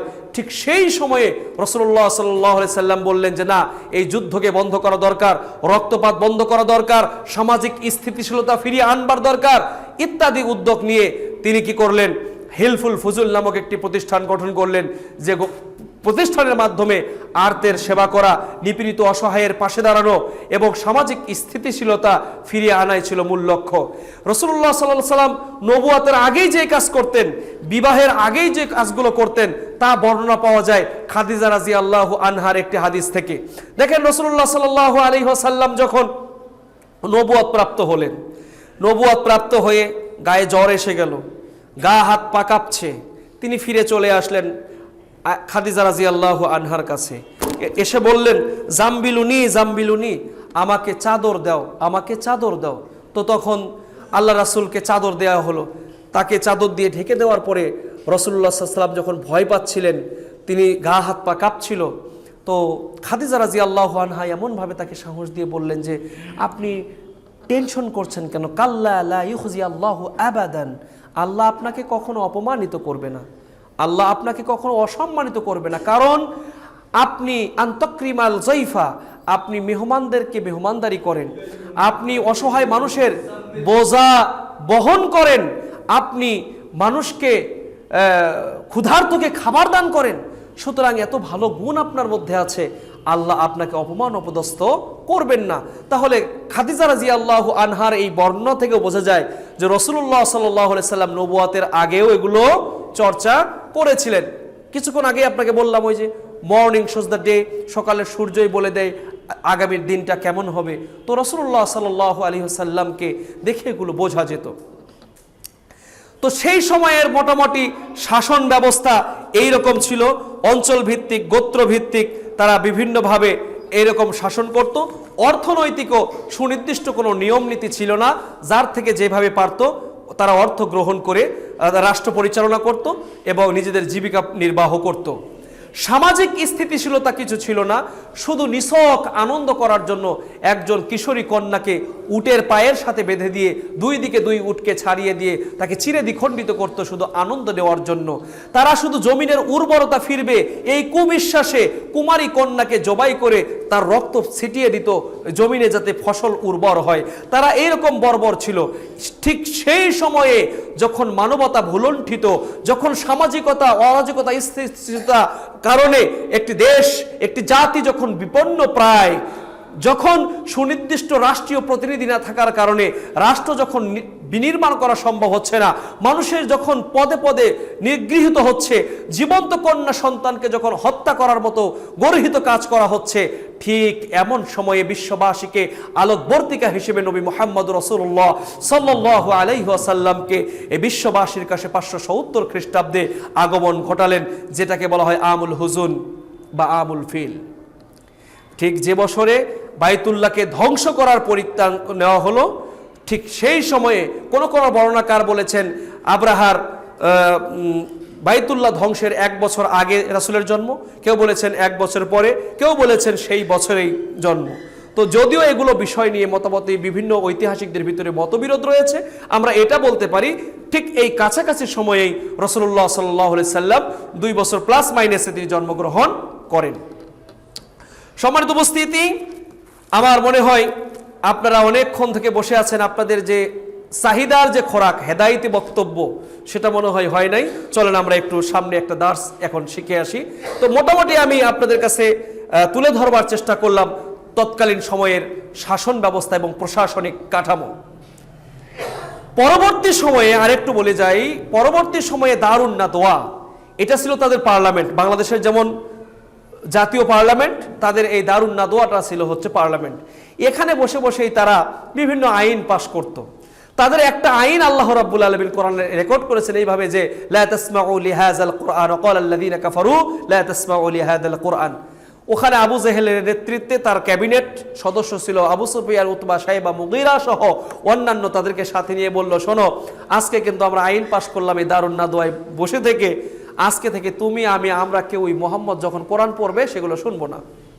আইন তারা পাশ করে ফেলছে, লা তাসমাউ লিহাযাল কুরআন, কেউ কোরআন শুনবে না। আইন পাশ করে এখন মনে মনে আবু জেহেল চিন্তা করতেছে, আমি নিজেই তো স্পিকার, আমি নিজেই তো প্রধানমন্ত্রী, আমি যা নির্দেশ দিয়েছি অক্ষরে অক্ষরে আমার ক্যাবিনেট সদস্যরা সবাই পালন করবে, সুতরাং আজকে মোহাম্মদ কি পড়ে আমি নিজে মনোযোগ দিয়ে শুনবো। একই চিন্তা আবু জাহেলের অন্যান্য ক্যাবিনেটের মন্ত্রী যারা ছিল তারাও ভাবলো যে আজকে আমরা মনোযোগ দিয়ে শুনবো। রাতের অন্ধকারে রাসূলুল্লাহ সাল্লাল্লাহু আলাইহি ওয়াসাল্লাম যখন তাহাজ্জুদে দীর্ঘক্ষণ কোরআন তেলাওয়াত করছিলেন, আবু জাহেল ভাবতেছে এখন তো কেউ নাই, এই সুযোগটা আমারই, it is great opportunity for me, এটা আমার জন্য খুব ভালো সুযোগ, ফুরসাতুন সাঈদা। এরপরে গিয়ে শুনতেছে, কিছুক্ষণের মধ্যেই ওইখানে আবু সুফিয়ান সহ আর অন্যান্য নেতৃবৃন্দ একের পর এক ঢোকা শুরু করছে। একজন আরেকজনের গায়ের সাথে বাড়ি খেয়ে কয়, তুমি কে? কয় আমি আবু সুফিয়ান। তুমি কে? কয় আমি আবু জাহেল। তুমি কে? কয় আমি মুগীরা। কি খবর? এখানে কেন? এখানে তো আসার কথা নয়। কয় সব জায়গায় নেতাগিরি চলবে না, তুমি যে কারণে আসছো ঠিক একই টানে আমিও আসছি। এই কোরআনের মহব্বত তাদের হৃদয়ে করে দিয়েছেন কে? আল্লাহ সুবহানাহু ওয়া তাআলা পবিত্র কোরআনে বলছেন যে ইন্নামাল মুমিনুনা আল্লাযীনা ইযা যুকিরাল্লাহু ওয়াজিলাত কুলুবুহুম ওয়া ইযা তুলিয়াত আলাইহিম আয়াতুহু যাদাতুহুম ঈমানান ওয়া আলা রাব্বিহিম ইয়াতাওয়াক্কালুন। আল্লাহর দ্বীনের কথা যখন হয়, আল্লাহর কোরআনের যখন আলোচনা হয়, দেখবেন হৃদয়ে এক ধরনের আন্দোলিত হয়, হৃদয়ে ভাঙচুর হয়ে যায়। বেনামাজি চিন্তা করে আমাকে আজকে নামাজ পড়তে হবে, হ্যাঁ, যে রোজাদার রোজা রাখে না সেভাবে রোজা রাখা লাগবে। সুদখোর যতই সুদ খাক, ক্ষমতার গোর থাক, দেখবেন যখন সুদের আলোচনা শুনে তার কলিজা খান খান হয়ে যায়, কারণ মানসিক মনোবল তারা হারিয়ে যায়। তো এই ছিল মোটামুটি তাদের প্রশাসনিক ব্যবস্থাপনা। আমি আপনাদের সামনে একটি দারসুল হাদিস এই মুহূর্তে বলতে চাই, যেহেতু আমাদের হাতে সময় আছে। আল্লাহ রমজান মাস নিজেকে গড়ে তোলার মাস, আত্মসংযমের মাস। আজকে আমার এই বক্তব্য থেকে এতক্ষণ যা বলেছি আমি জানি সব ইতিহাস মনে থাকবে না। এখন যা বলছি হৃদয় দিয়ে, অন্তর দিয়ে ধারণ করেন। আশা করি আপনাদের কোনো না কোনো উপকার করব ইনশাআল্লাহুল আজিজ। দেখেন, হাদিসের বর্ণনাকারী হচ্ছেন আব্দুল্লাহ ইবনে মাসউদ। তিনি বলছেন, ইস্তাহইউ মিনাল্লাহি হাক্কাল হায়া, তোমরা মহান আল্লাহকে যথাযথভাবে ভয় করো। আজকের পুরা সেশন থেকে আমি একজনকে পুরস্কৃত করব। আমি তাকে প্রশ্ন করব, যদি উত্তর দিতে পারে তাকে আমি পুরস্কৃত করব। অতএব বিশেষ করে যারা স্টুডেন্ট, লিসেন টু মি, মনোযোগ সহকারে শুনবা। ইস্তাহইউ মিনাল্লাহি হাক্কাল হায়া, তোমরা আল্লাহকে যথাযথভাবে ভয় করো। কুল্লা ইয়া রাসূলুল্লাহ, সাহাবীরা বললেন, ইন্না লা নাস্তাহি ওয়াল হামদুলিল্লাহ, হে আল্লাহর নবী, আমরা আপনাকে যথাযথভাবে লজ্জা করি, আল্লাহকে লজ্জা করি, ভয় করি। লাইসা যাকা ওয়ালাকিন্নাল ইস্তিহা মিনাল্লাহি হাক্কাল হায়া, আল্লাহর নবী বললেন যে না, আমাকে শরম করো, আল্লাহকে লজ্জা করো, এটা প্রকৃত লজ্জা নয়, বরং লজ্জা হলো এক আনতাহফাজার রাসা ওয়া ওয়া, মাথাকে হেফাজত করা এবং মাথার সাথে রিলেটেড যে অঙ্গ প্রত্যঙ্গগুলো রয়েছে এগুলোকে হেফাজত করা। 2 ওয়া তাহফাজাল বাতানা ওয়া মা হাওয়া, পেট এবং পেটের আশপাশ অঞ্চলে যেগুলো আছে এগুলোকে হেফাজত করা। 3 ওয়া নাতাযাক্কারাল মাউতা ওয়াল বিলা, নিজের মৃত্যুকে ভয় করা এবং মৃত্যুর পরবর্তী পরীক্ষাগুলোকে ভয় করে চলা।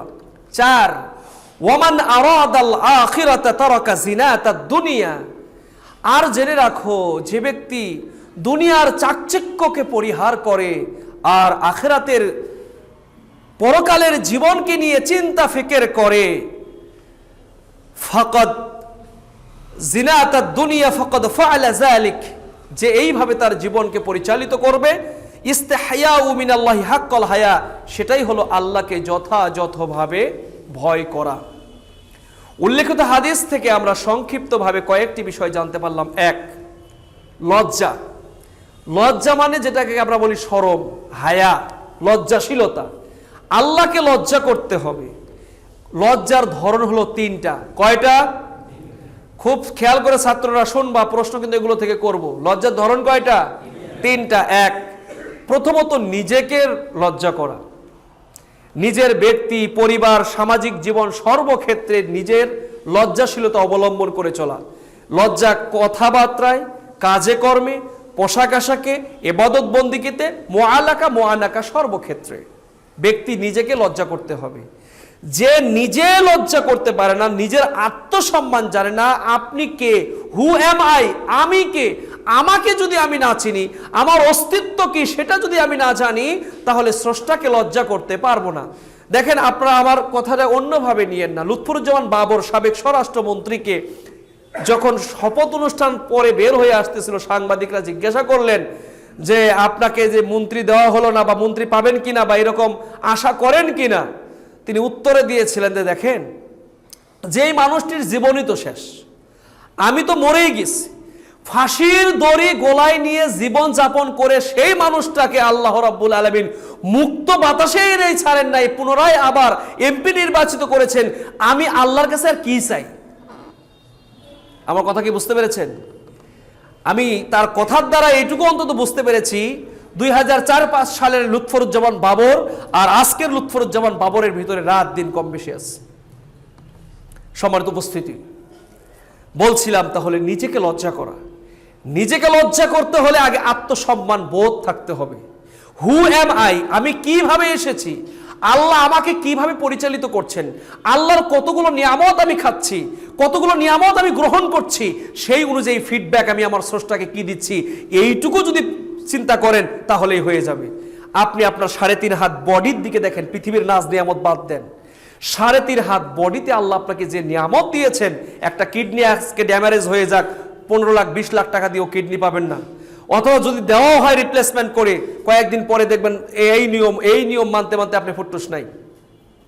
2টা চোখ, রক্ত, শিরা, উপশিরা, আল্লাহ কত কিছু দিয়েছেন। যাই হোক, এগুলোর দিকে খেয়াল করেন। 2 মানুষকে লজ্জা করতে হবে। নিজে যখন আত্মসম্মানী হবেন, নিজের সম্মান যখন আপনি বুঝতে পারবেন, আল্লাহ বলছেন ওয়ালাকাদ কাররামনা বানি আদম, আদম সন্তানকে আমি সম্মানিত করেছি। সুতরাং যেই জাতি যত সম্মানিত, তার ইজ্জত, তার দায়িত্ব আল্লাহর কাছে তত বেশি। 3 নাম্বার, আল্লাহকে সম্মান করা, আল্লাহকে লজ্জা করা। নিজেকে কিভাবে আমরা লজ্জাশীল করে গড়ে তুলতে পারি? পবিত্র কোরআনের সূরা ইয়াসিনের 6 নম্বর আয়াতে 65 নম্বর আয়াতে আল্লাহ বলছেন, আল ইয়াউমা নাখতিমু আলা আফওয়াহিহিম ওয়া তুকাল্লিমুনা আইদিহিম ওয়া তাশহাদু আরজুলুহুম বিমা কানু ইয়াকসিবুন।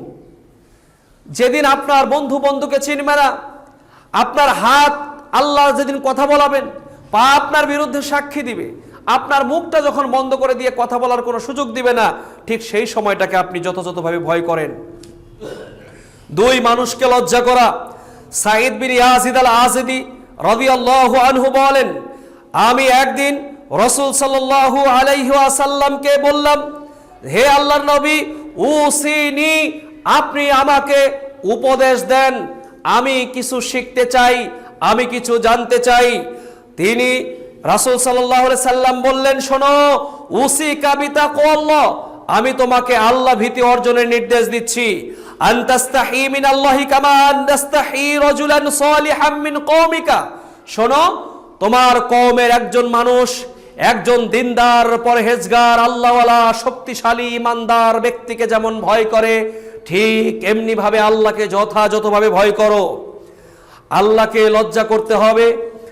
সূরা কাফ 16 নম্বর আয়াতে আল্লাহ বলেন, ওয়ালাকাদ খালাকনাল ইনসানা ওয়া না'লামু মা তু'আউযু বিহি নাফসুহু ওয়া নাহনু আকরাবু ইলাইহি মিন হাবলিল ওয়ারিদ। আমি যে কথা বলছি, আমাদের গলার শাহরকের চাইতেও স্রষ্টার দৃষ্টিভঙ্গি তারও কাছে আছে। মা ইয়ালফাজু মিন কওলিন ইল্লা লাদাইহি রাকিবুন আতীদ। আমরা যে শব্দ উচ্চারণ করি সেটাও আল্লাহর জ্ঞানের বাইরে নয়। তাহলে আল্লাহকে যদি যথাযথভাবে লজ্জা করি, তাহলে কথা বার্তায়, চাল চলনে, আচার আচরণে, পোশাকে আশাকে, কর্মে, চাকরিতে বাকরিতে, চিন্তায় চেতনে, ওঠনে বসনে, চলনে ফেরনে, ব্যবসায় বাণিজ্যে, সর্বক্ষেত্রে আল্লাহকেই ভয় করে চলতে হবে। কথা বলেন ঠিক কিনা? মসজিদে সব মুসল্লিরা বলবেন, কি বলেন হুজুর, আল্লাহকে ভয় করি দেখে দাঁড়িয়ে রেখেছি, আল্লাহকে ভয় করি বলে হজ করে এসেছি, আল্লাহকে ভয় করি বলে ওমরা করি, আল্লাহকে ভয় করি বলে তাহাজ্জুদের নামাজ পড়ি। আমি বলবো, ঠিক, আপনার কথা শতভাগ ঠিক, তারপরও আপনার আচরণের মধ্যে মুনাফিকি আছে। আজকে যদি দেখেন, সিলিন্ডার সহ ধরা পড়ছে একজন ব্যবসায়ী, এই লম্বা দাড়ি, হজ করে আসে দেখে মনে হয়, চাপ দাড়ি, মেহেদি দেওয়া, পাঞ্জাবি জুব্বা পড়া। আরেকজন দেখি ব্যবসায়ী সিন্ডিকেট মাল মজুদ করে রেখে দিয়েছে। এই জন্য আমি মাঝে মাঝে বলি, পৃথিবীর সব দেশের মুসলমানের জন্য রমজান মাস আসে রহমত, বরকত, নাজাত, মুক্তি নিয়ে, আর আমার বাংলাদেশের মুসল্লিদের জন্য রমজান আসে ব্যবসায় কে কিভাবে মুনাফা অর্জন করবে সেটা নিয়ে। বিশ্বাস হয় না? সেন্ট্রাল রোডে তো ব্যবসায়ীরা আছে, যত কাপড়ের ব্যবসায়ী আছে, রমজান আসলে দাম বাড়ায় দেয়। একবারে শিল্পপতি মাল যারা আমদানি করে বাংলাদেশে, তেল, ছোলা, বুট, যেগুলো আমদানি নির্ভর সব খাদ্য আমাদের বাংলাদেশে 8 থেকে 10টা কোম্পানি আমদানি করে। ভাবলাম না হয় তাদের খরচ বেড়ে গেছে, মেনটেনেন্স খরচ বেশি। আচ্ছা, এই যে গাছত যে লেবু ধরলো পরশুদিন, বুধবারের দিনে লেবু কিনলাম আমি 40 টাকা, 20 টাকা হালি, সেই লেবু কালকে 180 টাকা, 200 টাকা হালি কেন? বেগুন কিনলাম 40 টাকা কেজি বুধবার মঙ্গলবার, আজকে আপনি শুক্রবার বুধবারে গিয়ে দেখতেছেন আপনার বেগুনের কেজি 80 টাকা, 100 টাকা। তাহলে এই জাতির উন্নতি হবে কোথা থেকে? তারা না মুসলমান দাবি করছে। আপনারা বললেন যে আমি তাহাজ্জুদ পড়ি, আপনারা বলছেন আমি মুসলমান, তাহলে আপনি আল্লাহকে কই লজ্জা করেন? আপনার আমার এইরকম দুমুখী আচরণের চাইতেও খ্রিস্টান, ইহুদি, বৌদ্ধরা ভালো আছে। আমার গতকালকেই ইতালিতে আমার সম্বন্ধী থেকে কথা হচ্ছিল, বলছে এই ইতালিতে খ্রিস্টানরা ইফতারি নিয়ে নিয়ে মুসলমানদের হাতে হাতে দিচ্ছে, ইফতার করেন, তারা আমাদেরকে সম্মান করে, রেসপেক্ট করে। কথা বুঝতে পেরেছেন? আমরা কি করি? আমরা খালি চেষ্টা করি কিভাবে মুনাফিক এর মতো করে টাকা বেশি নিতে পারবো। লেবু চাষ করতে কি তেলের দাম বাড়লো? লেবু কি কেরোসিন খায়? লেবু কি সার বেসন অনেক কিছু খায়? একটা উদাহরণ দিলাম ফর এক্সাম্পল। সম্মানিত উপস্থিতি, আল্লাহকে যথাযথ ভয় করার অর্থ হলো নিজের অগোচরে কাজে, কর্মে, পোশাকে, আশাকে, চিন্তায়, এমনকি একটা চাহনিতেও আল্লাহকে ভয় করতে হবে। এটাই হলো আল্লাহকে প্রকৃত লজ্জা করা। দেখেন, একজন সাহাবী বললেন, ইয়া রাসূলুল্লাহ, আওরাতুনা মা নাতি মিনহা ওয়া মা নাযার। হে আল্লাহ রাসূল, আমাদের এমন কিছু বিষয় আছে যেগুলো আমরা কখনোই ছাড়ি না।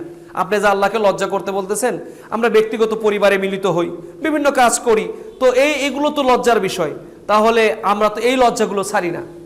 এই লজ্জাহীনতা তো চলে আসে। তখন আল্লাহ রাসূল তার জবাবে বললেন, শোনো, ইহফাজ আওরাতাকা ইল্লা বিন জাওজাতাকা, তুমি তোমার আওরাত বা গোপনীয়তা এটাকে তুমি হেফাজত করো বাহিরাঙ্গন থেকে, আর এটাকে প্রপারলি ইউজ করো নিজের বৈধ স্ত্রীর সাথে। তো আও মা মালাকাত আইমানুকা, অথবা তোমার যারা দাসী আছে তার কাছে। দাসীর বিধান যেহেতু প্রবর্তিত হয়েছে, ওটা যেটা নাই রহিত হয়ে গেছে, শুধুমাত্র বৈধ স্ত্রী ছাড়া লজ্জাস্থান তো আর কোথাও ব্যবহার করার সুযোগ নেই।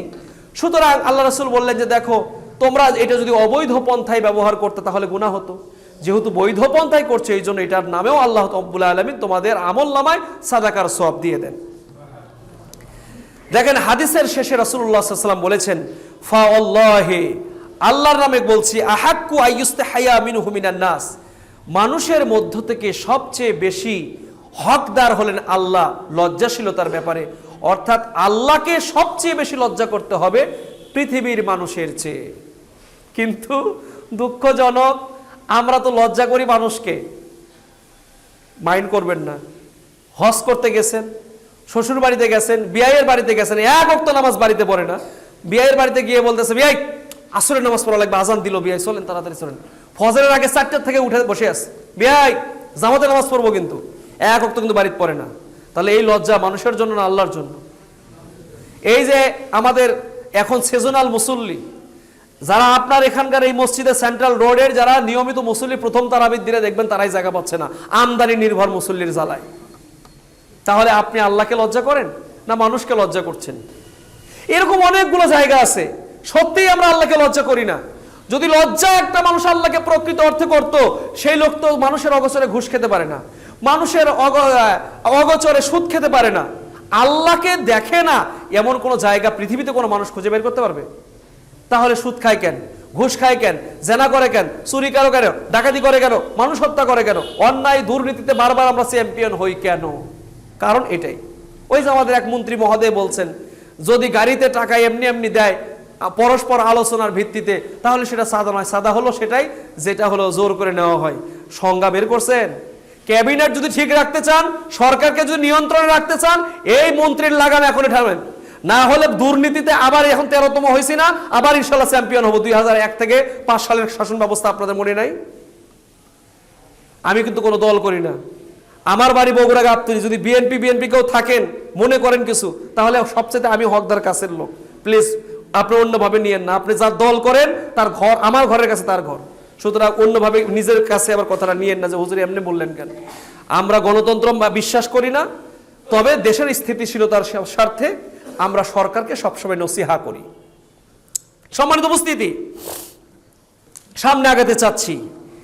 এই হাদিসের প্রথম এবারত যেটা আপনাদের সামনে বলেছিলাম, ওয়া নাহফাজু আল বাতানু ওয়া মা হাওয়া, যে তুমি তোমার পেট এবং তার ভিতরে যা কিছু থাকে সেগুলো থেকে নিজেকে হেফাজত করো।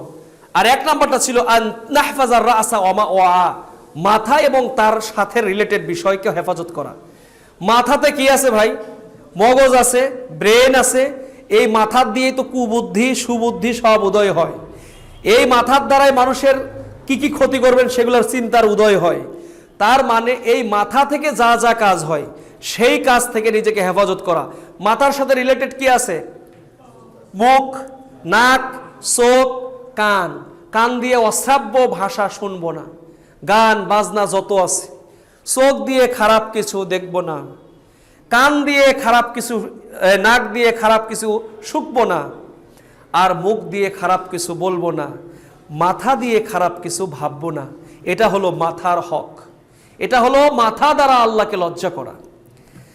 সম্মানিত উপস্থিতি, রাসূলুল্লাহ সাল্লাল্লাহু আলাইহি সাল্লাম বলেন, ওয়ালা তাখফু মা লাইসা লাকা বিহি ইলমুন ইন্নাস সামআ ওয়াল বাসারা ওয়াল ফুআদা কুল্লু উলাইকা কানা আনহু মাসউলা।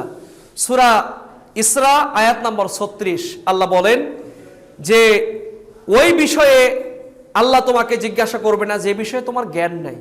আর একটা জিনিস জেনে রেখো, নিশ্চয়ই তোমাদের শ্রবণ শক্তি, দৃষ্টিশক্তি, অন্তঃকরণ সব কিছুর কর্মে যা কিছু করবা তার হিসাব আল্লাহর কাছে দিতে হবে। 2, ওয়াতাহফাজুল বাতানা ওয়া মা হাওয়া, তুমি তোমার পেট এবং যেগুলিকে সে সংরক্ষণ করে সেগুলো থেকে তুমি হেফাজত করো। এর অর্থ হলো পেটে কোনো হারাম খাদ্য ঢুকবে না। পেটের সাথে হৃদয়, হাত, পা এবং গুপ্তাঙ্গ সহ সবগুলির অন্যায় অপকর্ম থেকে নিজেকে বিরত রাখা, এটা হচ্ছে পেট এবং তার অভ্যন্তরীণ এরিয়া। রাসূলুল্লাহ সাল্লাল্লাহু আলাইহি সাল্লাম বলেছেন, মাইয়াজমিল লি, যে ব্যক্তি আমার কাছে এটার জামিনদার হবে, মা বাইনা লিহিয়াইহি ওয়া বাইনা রিজলাইহি, দুই পা এবং দুই উরুর মাঝখানের বস্তুর, আর দুই চোয়াল এবং তার মধ্যবর্তী বস্তু মুখের, আজমান লাহুল জান্নাহ, আমি নবী মুহাম্মদ তার জন্য জান্নাতের জামিনদার হব।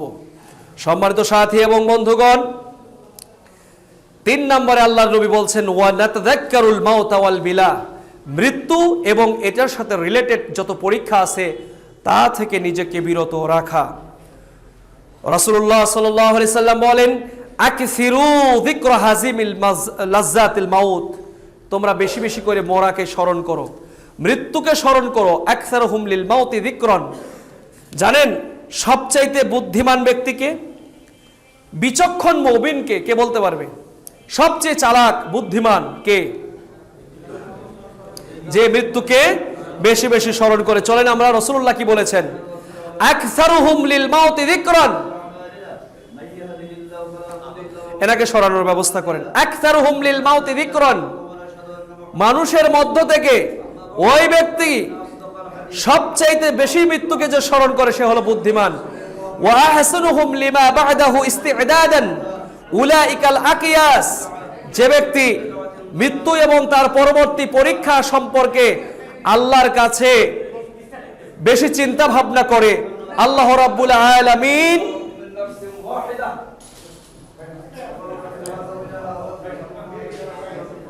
একটু আমার দিকে তাকাবেন প্লিজ।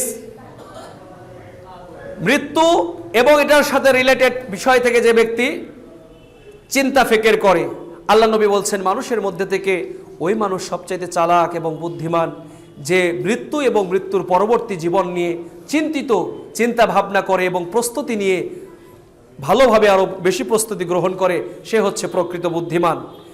দেখেন আল্লাহ রাসূল বলছেন, কুনতু মা রাসূলিল্লাহ সাল্লাল্লাহু আলাইহি সাল্লাম, আমি আল্লাহ রাসূলের সাথে ছিলাম। আব্দুল্লাহ ইবনে উমর বলছেন, আন্নাহু ক্বাল ফাজাউ রাজুলুম মিনাল আনসার, আনসার সাহাবীদের মধ্য থেকে, আনসারীয়দের মধ্য থেকে একজন ব্যক্তি রাসূলুল্লাহ সাল্লাল্লাহু আলাইহি সাল্লামের কাছে আসলেন। এরপর তিনি ফাসাল্লামা আলা নবী সাল্লাল্লাহু আলাইহি সাল্লাম, আল্লাহর নবীকে সালাম দিলেন। সুম্মা ক্বালা, এরপরে তিনি বললেন, ইয়া রাসূলুল্লাহ আইয়ুল মুমিনিনা আফজাল, মুমিনদের মধ্যে শ্রেষ্ঠ মুমিন কে? আল্লাহর নবী বললেন, আহসানুহুম খুলুকান, যার চরিত্র সবচেয়ে ভালো। ক্বালা ফাআইয়ুল মুমিনিনা আকিয়াস, মুমিনদের মধ্যে থেকে বুদ্ধিমান চালাক কে? ক্বালা, তিনি বললেন, আকসারুহুম লিল মাউতি যিকরান, যে ব্যক্তি মৃত্যুকে বেশি স্মরণ করে। ওয়া আহসানুহুম লিমা বা'দাহু ইস্তি'দাদান উলাইকাল আকিয়াস, যারা মৃত্যুর পরবর্তী জীবনকে নিয়ে প্রস্তুতি গ্রহণ করে তারা হচ্ছে সবচেয়ে বেশি বিচক্ষণ। পয়েন্ট নাম্বার 4, ওয়ামান আরাদাল আখিরাতা তারাকা জিনাতাদ দুনিয়া, যে ব্যক্তি আখিরাতে কল্যাণ লাভ করতে চায় সে যেন দুনিয়ার চাকচিক্যকে পরিহার করে। বিশ্বাস করেন দুনিয়াতেও সুখ উপলব্ধি করবেন আর জান্নাতও চাইবেন, হতে পারে না। কোন শিক্ষার্থী যদি মনে করে ছাত্র জীবন আমার কাছে ডাজ নট ম্যাটার, আমি পড়বো না, ঘুরবো ফিরবো, বান্ধবীদের সাথে আড্ডা দিব, আমতলা জামতলায় ঘুরে বেড়াবো, পরীক্ষার শেষে দেখবেন রেজাল্ট কার্ডটা নিয়ে 5 সাবজেক্ট ফেল নিয়ে ও গামতলা যে ফাঁসির চিন্তা করবে, অথবা বন্ধু বান্ধব থেকে সে আলাদা হয়ে যাবে। কারণ if you hard work you will success, তুমি যদি পরিশ্রম করো, কষ্ট করো, তাহলে মান জাদ্দা ওয়াজাদা, যে চেষ্টা করে সে পায়, যে পরিশ্রম করেনি সে পায়নি। সুতরাং মুমিন ব্যক্তির জীবন, শোনেন আল্লাহ রাসূল সাল্লাল্লাহু আলাইহি ওয়াসাল্লাম বলেছেন যে আল্লাহ রাব্বুল আলামিন জাহান্নামকে সাজিয়ে রেখেছেন হুজিবাতিন নারু বিশাহাওয়া, নিজের প্রবৃত্তির অনুসরণ, কামনা বাসনা চাহিদা, মন যা চাই তাই করি, এইগুলো দ্বারা আল্লাহ রাব্বুল আলামিন জাহান্নামকে সাজিয়ে রেখেছেন। তার মানে দুনিয়ায় যত আরাম আয়েশ ভোগ বিলাস জীবন যাপন বিলাসিতা অবলম্বন করবেন, পাপ অন্যায় অপকর্ম করবেন, তাহলে আপনার জন্য জাহান্নামের রাস্তাটা সহজ হয়ে যাবে। ওয়া হুজিবাতিল জান্নাতু বিল মাকারে, আর জান্নাতকে আল্লাহ রাব্বুল আলামিন সাজিয়ে রেখেছেন কষ্ট ক্লেশ দ্বারা। যে যত শ্রম দিবেন, যে যত রাত জাগবেন, যে যত আল্লাহর কাছে কাঁদবেন, দুনিয়ার সুখকে বিসর্জন দিয়ে আল্লাহর আশা আকাঙ্ক্ষাকে প্রাধান্য দিবেন, আল্লাহর যাবতীয় আদেশকে ব্যক্তি, পরিবার, সমাজ এবং রাষ্ট্রে বাস্তবায়ন করবেন, তাদের জন্যই তো হলো জান্নাত। ইন্নাল্লাহা আশতারা মিনাল মুমিনিনা আনফুসাহুম বিআন্না লাহুমুল জান্নাহ ওয়া আমওয়ালাহুম বিআন্না লাহুমুল জান্নাহ। নিশ্চয় আল্লাহ রাব্বুল আলামিন তোমাদের জান মাল এর বিনিময়ে কি জান্নাত ক্রয় করে নিয়েছেন। সম্মানিত উপস্থিতি, তাহলে আসেন একটু সামনে আগাতে চাই। যে ব্যক্তি দুনিয়ার চাকচিক্যকে পরিহার করে এবং আখেরাতকে গ্রহণ করে, সেই হচ্ছে প্রকৃত আল্লাহকে লজ্জা করে। দলিল, রাসূলুল্লাহ সাল্লাল্লাহু আলাইহি সাল্লাম বলছেন, মান তালাবাদ দুনিয়া আযররা বিল আখিরাহ। শোনেন, যে ব্যক্তি দুনিয়া চায়, এভরিবডি লুক অ্যাট মি, মান তালাবা দুনিয়া, যে দুনিয়া আল্লাহর কাছে কামনা করে অথবা দুনিয়া চায়, আযররা বিল আখিরাহ, সে আখিরাতকে নষ্ট করেই চায়। অর্থাৎ যে দুনিয়ায় সুখ, সমৃদ্ধি, টাকা পয়সা, অর্থ, বিত্ত, বৈভব, নারী, বাড়ি, গাড়ি, এগুলোর যার ভোগ বিলাস, যার বেশি চিন্তা চেতনা, আল্লাহ রাব্বুল আলামিন বলছেন রাসূলের মাধ্যম দিয়ে, তাহলে নিঃসন্দেহে সে আখিরাতকে ক্ষতি করেই দুনিয়া নেয়। ওয়ামান তালাবাল আখিরাতা আযররা বিদ দুনিয়া, কোন মানুষ যদি আল্লাহর কাছে আখিরাত কামনা করে, সে অবশ্যই দুনিয়াকে ত্যাগ করেই করে। তার মানে যদি দুনিয়ায় আপনি আল্লাহর কাছে কল্যাণ চান আর আখিরাতেও কল্যাণ চান, নিশ্চিত দুনিয়ার জীবনে আপনাকে স্যাক্রিফাইস করতে হবে। চাকরি বাকরিতে আপনার বন্ধু ঘুষ খায়, আপনি খেতে পারবেন না, আপনার বেতন নিয়ে চলতে হবে, আপনার বাজারই চলবে না।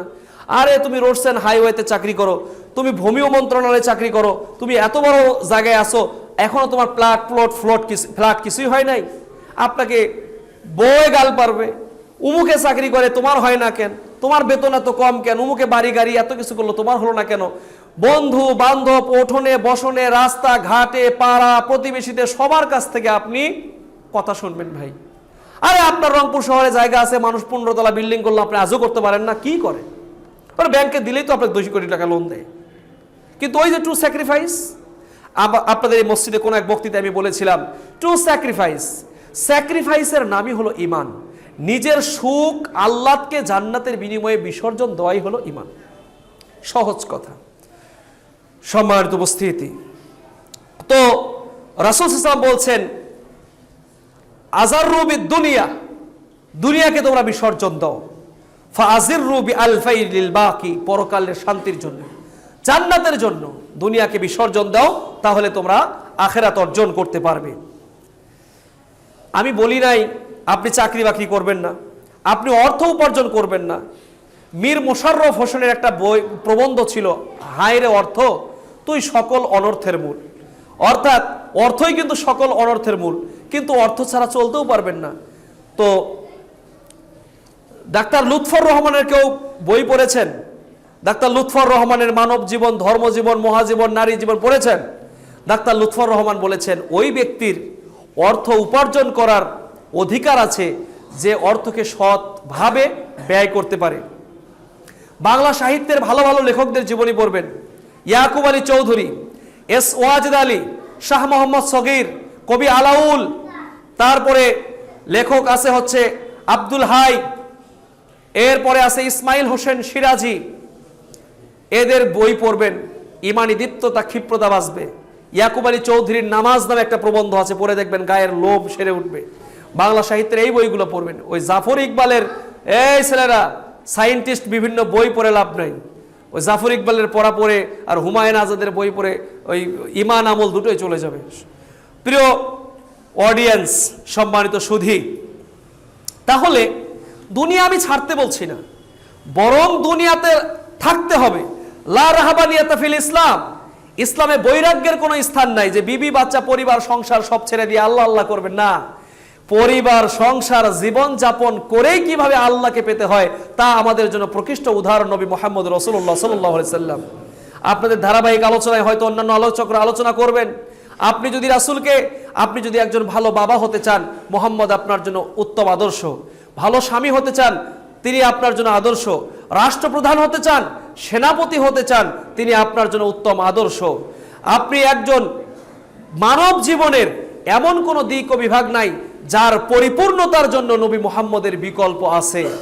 এই জন্য ঐতিহাসিক পি.কে. হেড্টি বলেছেন, মুহাম্মদ হচ্ছেন সর্বকালের সর্বযুগের শ্রেষ্ঠ মহামানব, যার জীবদ্দশার সবকিছু থেকেই শুধু শিক্ষাই গ্রহণ করা যায়, অপূর্ণতা বলে কিছুই নাই। যে কারণে আল্লাহ রাসূল বলেছেন, ইন্নামা বুইস্তু লিউতাম্মিমা মাকারিমাল আখলাক। শুনে রাখো বিশ্ববাসী, আমি নবী মুহাম্মদকে এই জন্যই পৃথিবীতে প্রেরণ করা হয়েছে, মানুষের চরিত্রের পরিপূর্ণতা দিয়ে আসব, মানুষের উত্তম চরিত্রের পূর্ণতা দানের জন্যই আমি নবী মুহাম্মদ প্রেরিত হয়েছি। সম্মানিত উপস্থিতি, তাহলে দুনিয়াকে ছাড়তে বলছি না, লা তানসা নাসিবাকা মিনাদ দুনিয়া। আল্লাহ নবী বলছেন, শোনো, তুমি তোমার দুনিয়ার অংশটাকে ছেড়ে দিও না।